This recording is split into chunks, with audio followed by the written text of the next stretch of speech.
Tänään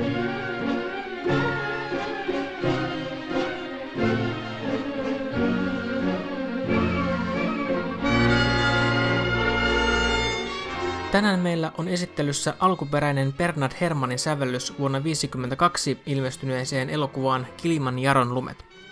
Tämä julkaisu on ilmestynyt viime vuonna ja on Gritzerland-nimisen levyyhtiön tuottama. Tätä levyä on painettu vain 1000 kappaletta, mutta sitä on saatavilla vielä useista eri internetlevykaupoista ja esimerkiksi Gritzerlandin omilta sivuilta.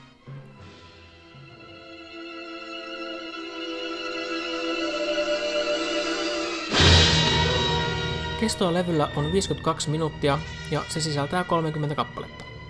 Viimeinen raita on vaihtoehtoinen versio kappaleista Memory Waltz, ja tämän kappaleen lopussa kuullaan säveltäjän myös puhuvan orkesterille onnistuneen oton jälkeen. Nämä on hauskoja pieniä ekstroja, joita noilta vanhoilta nauhoilta on kaivettu mukaan. Musiikki on hyvin tuttua värikästä Herrmannia, ja vaikka nauhoite onkin 65 vuotta vanha, kuulostaa se erittäin puhtaalta ja elävältä. Toki jonkin verran ajan patinaa soundissa on, mutta se kuuluu asiaan. Oma suosikkikappale levyltä on äsken mainittu Memory Waltz, ja nimenomaan juuri tuo vaihtoehtoinen versio, jossa on hieman nopeampi tempo ja äänenlaatu on hiukkasen parempi. Hyvänä kakkosena alussa osittain kuultu Overture.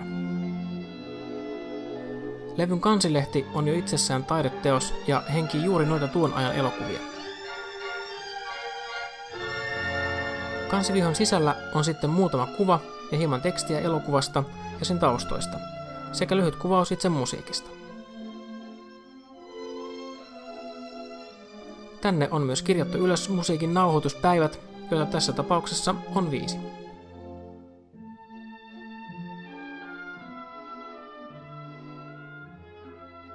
Tämä julkaisu on kaunis ja kaikin puolin huolella tehty kokonaisuus.